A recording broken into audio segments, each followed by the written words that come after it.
Yes. Ni hapa ni hapa. Ati ni hapa? Sasa hii mtu si mlango mwingine. Hii hapa. Huyu kijana fungua mlango.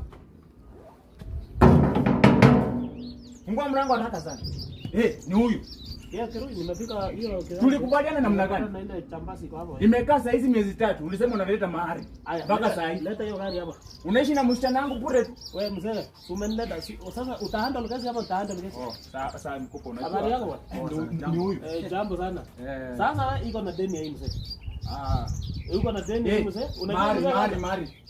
Wabona mbwenu. Mari gani mzee yuko nasema? Si ulilipwa ama? Mari ilitolewa. Hapana, kijana hajaleta mari. Mbuzi zenye mbuzi zililetwa zote. Wewe ngoja kwanza kidogo wewe. Ni nini umekuja kutaisha mahari ama unajua sasa mkubwa. Sasa nikuuliza wewe mzee, umepewa mahari alafu unanifanyisha kazi gani hiyo? Wewe uko na mahari mzee? Mimi sije yule mwenye Nimekumbuka. Afande. Si huyu. Sasa nakulipa. Unajua mimi nakaa kama rika yako. Siko ubaya. Uliniambia mtu iko na deni yako, si ndio? No, uliniambia huyu mtu ako na nini? Ako na deni yangu. Sasa unakuja mimi nakaa kuitisha mahari. Mimi nakaa basta. Sasa hebu ingia ndani. Pole sana ndugu yangu.